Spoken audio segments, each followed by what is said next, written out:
this is Dragon Veils. I hope y'all are doing well. Welcome back to my channel and another review for Hazbin Hotel Season 2. This time it is Episode 5, Silenced. And, oh man, it definitely lives up to its name. And it brings us to a bigger grave dug than ever before.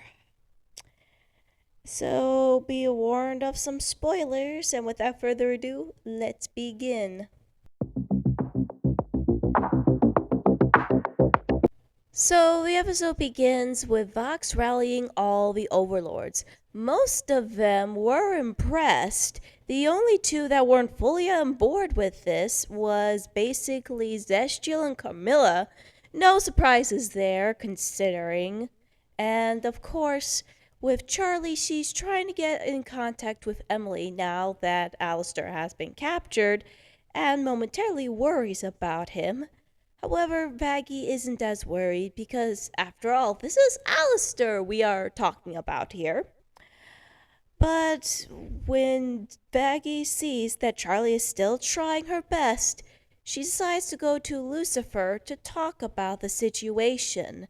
Meanwhile, Angel is no longer going into group therapy because he suffers a headache. But Husk seems to be doing a decent job at his inability to listen to people, as he likes to put it.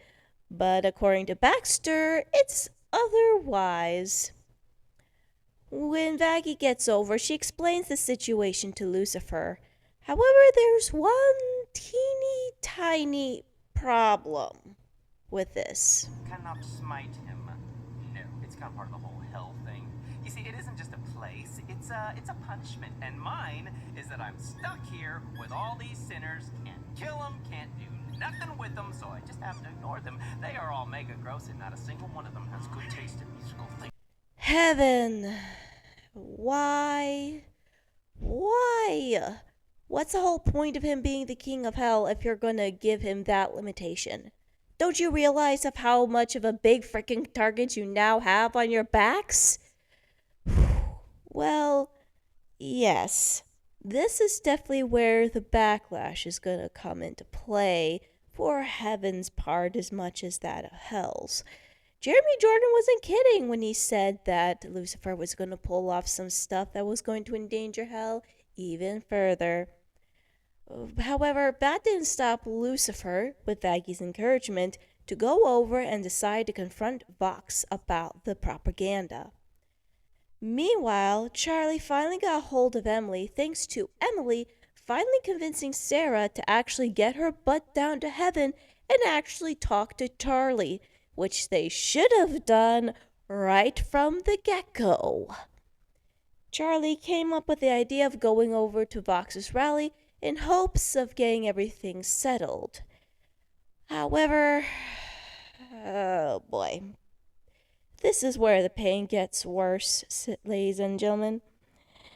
So, Vox gets everything ready, and Alistair taunts him with the latest material about his dependency on the V's.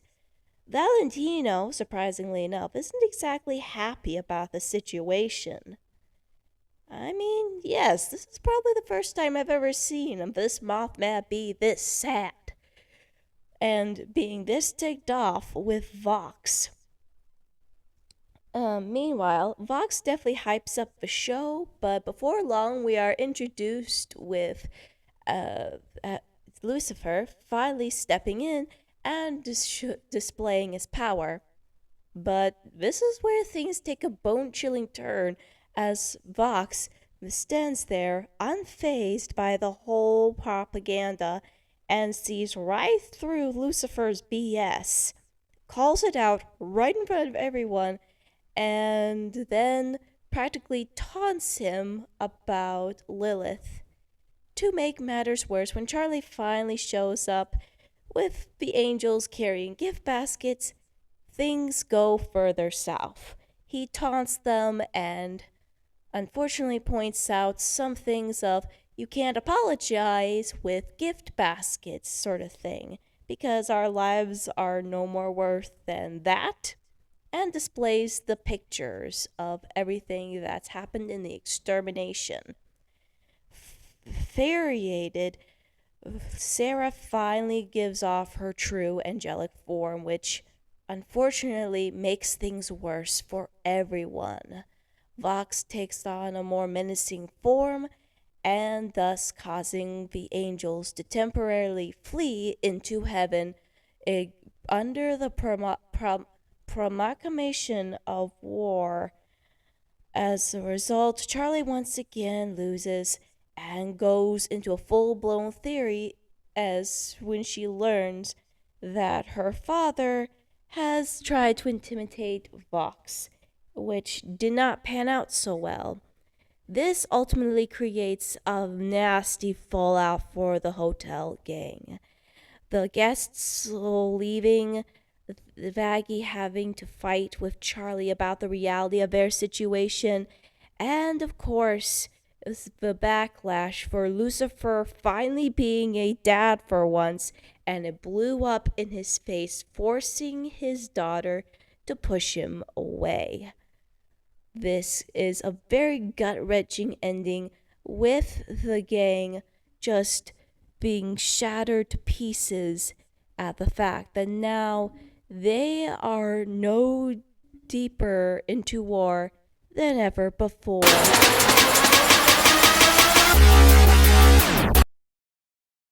So, for the episode Silenced, I felt like it was a good episode in general.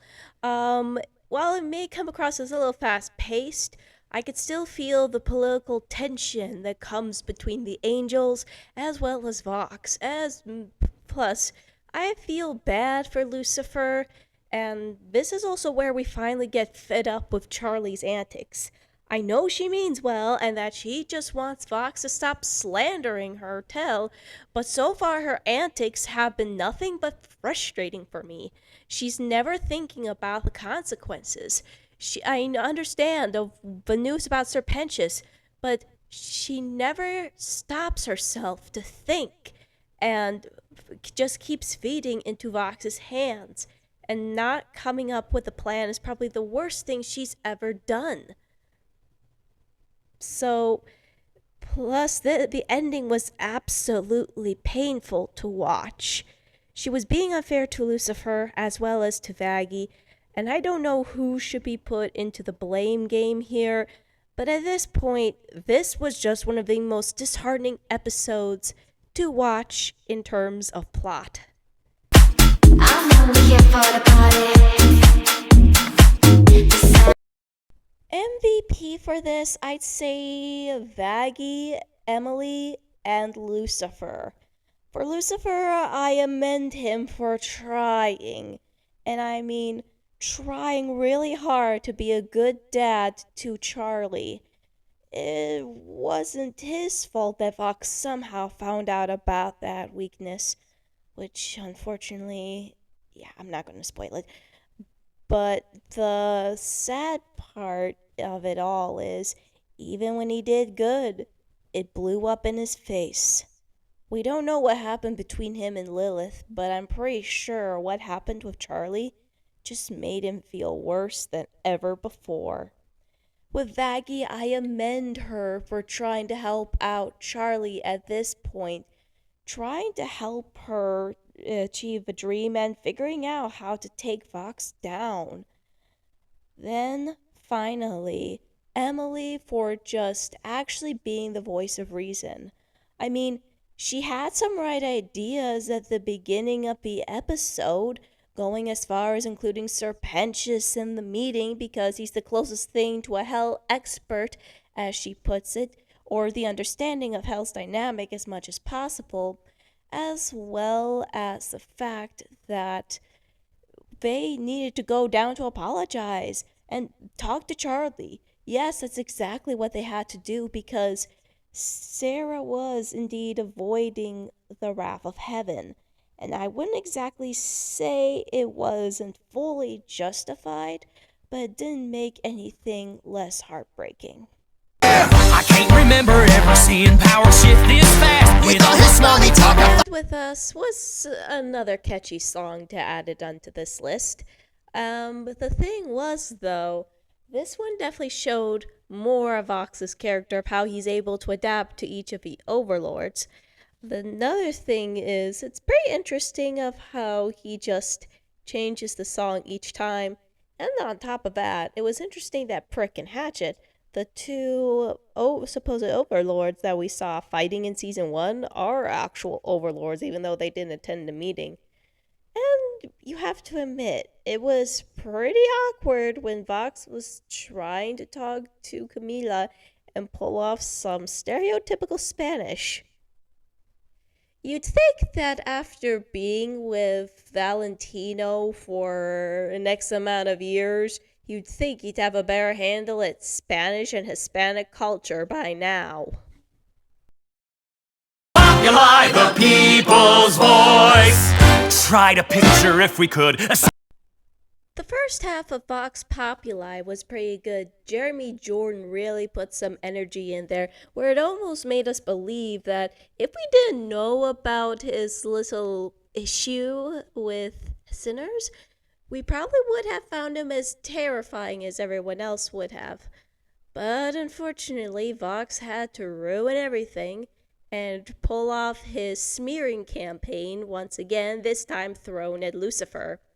And it just makes me feel so bad for Lucifer, considering the fact that he would love nothing more than to beat the living daylights out of a guy who slandered his wife right in front of him. So, yeah, there's that going.